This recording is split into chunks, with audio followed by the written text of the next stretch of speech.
So I want to discuss the camouflaging of contempt through the use of superior intellect. You can look at intelligence a lot of different ways. One important element of intelligence you could refer to as the clever factor, how clever someone is. Clever might factor into how good somebody could be at chess, strategize. Clever could be manifest as people that see stuff that isn't obvious. It's clever of them to see that. They could put things together in a clever, interesting, unique, complex manner. But clever as an expression of guile is really the thing that I want to talk about.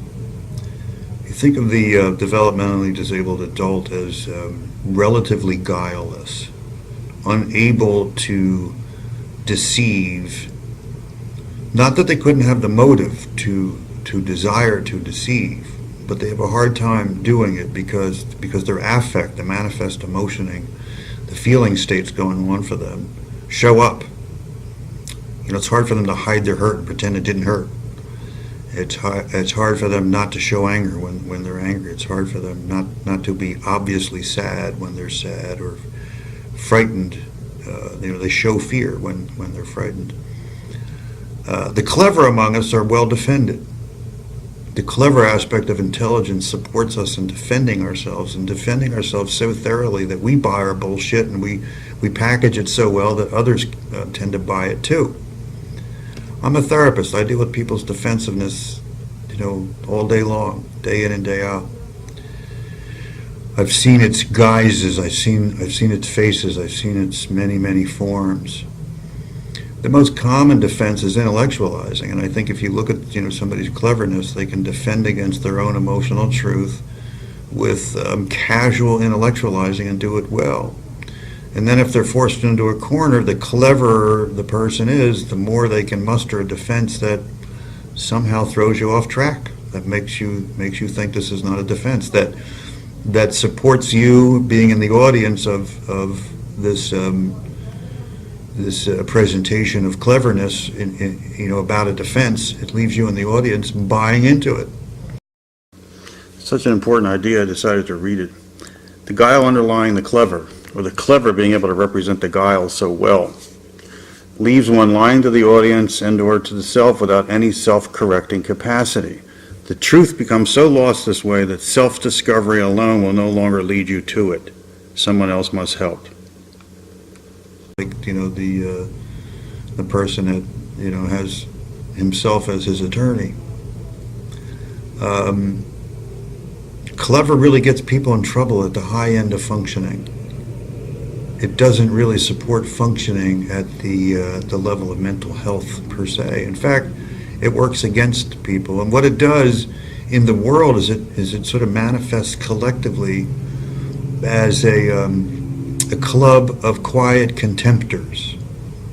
The intellectually arrogant, defended club of quiet contemptors. They know better than to be rageful or obvious. They're quiet in their contempt. They vote. They vote based on it. And they justify it. Justifying is something they do very well, and that's the clever factor. They marshal an argument that sounds so convincing. They want it to be true. This is the truthiness of the clever, right? It acts as a good defense. The truthiness of the fool is transparent. But the real fool is the person that creates this defense, makes it opaque, and is no longer transparent to themselves.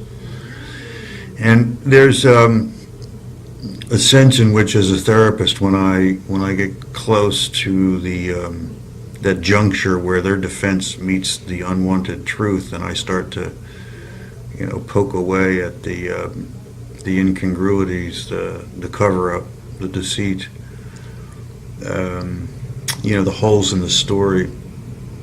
Anxiety is predictable. Anxiety can go through the roof at that point, and they may demonstrate that with anger. they may unrattle.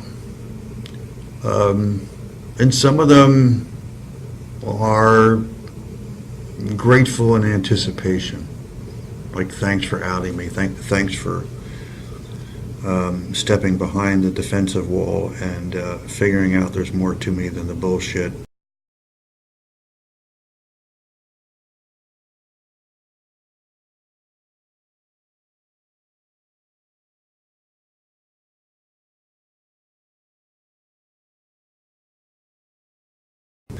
You know, the game that people play that has nothing to do with love per se. We often refer to that as the animal part of being human, but that's not correct. The real human animal is actually loving, open, connected. I mean, you know, we're not talking about completely. This is not airy-fairyism from California. I'm talking about, you know, the baby, the loving creature, the one that loves to bond and attach and belong to and dance with and hang out with and, you know, exchange love as I define it. This is a hunger inside everybody, including these, you know, clever, contemptuous, intellectualizing, poor, bright people. It's really who they want to be. So you don't always get this gratitude from everybody that's defended this way, because some of them just up the ante of their defense and they get sort of frantic because the Zyder-Z is about to bust and they're going to get flooded with harsh reality they've been keeping at bay, you know, painful recognitions, unwanted emotional material. That's what Freud's basic idea about defense, right? We got the id and we got the superego, you know, what your conscience hasn't been doing right and what your animalistic, you know, real raw truth and the appetitive department is trying to bring to the surface, to bring to bear in your life, to motivate you to act.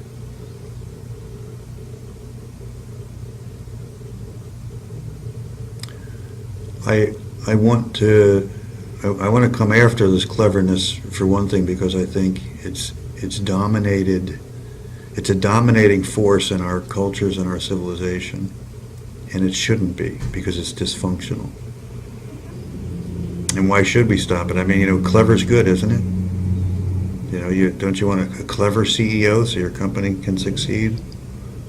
Yeah, well, the clever CEO is the kind that, you know, heads up a tobacco company that finds a way to deny the scientific reality so they can keep poisoning young people and, you know, killing us off and make a great profit.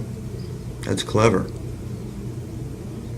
And it takes some guile, and it takes an absence of a real palpable conscience. It takes a distancing from love in order to pull that off.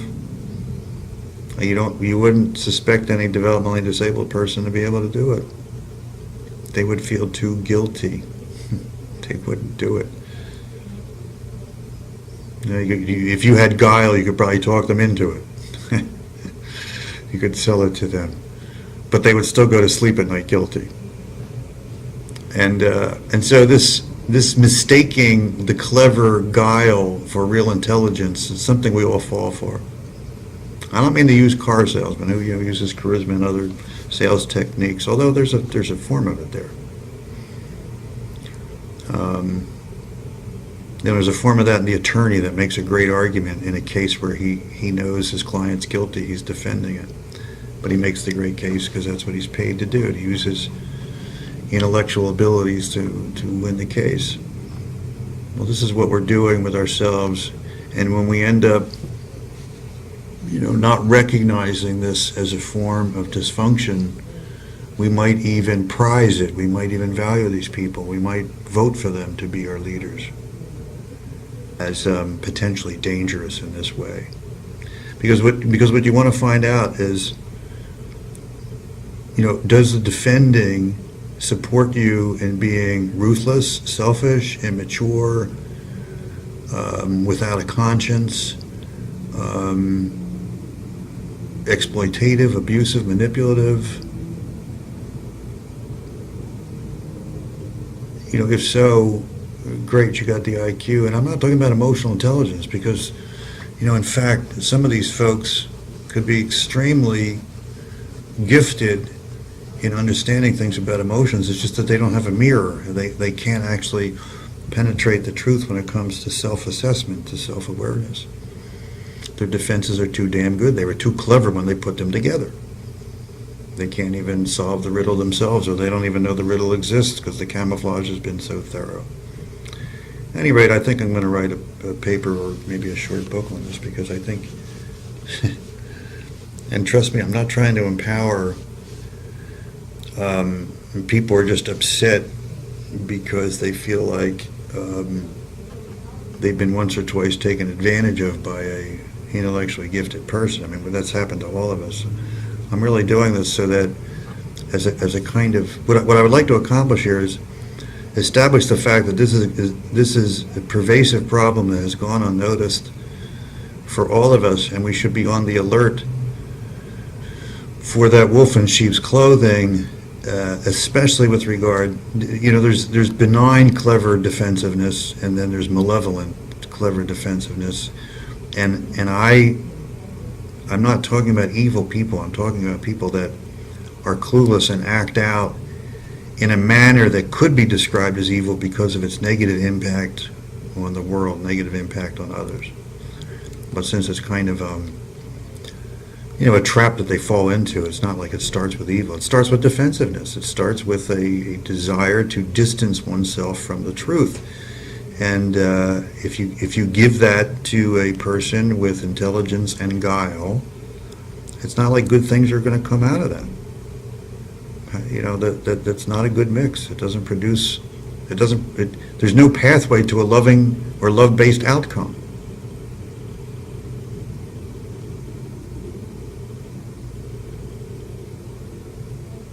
Children intuitively know the difference between a loving parent and a gifted, guileful, intellectual parent who can talk a good love game.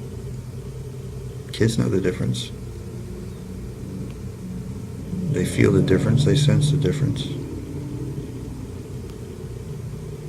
So it's not emotional intelligence. It's emotional wisdom. It's emotional responsibility. It's emotional health. That's really the rubric. That's what we're talking about. Beware of the guile of the intellectualizing defender.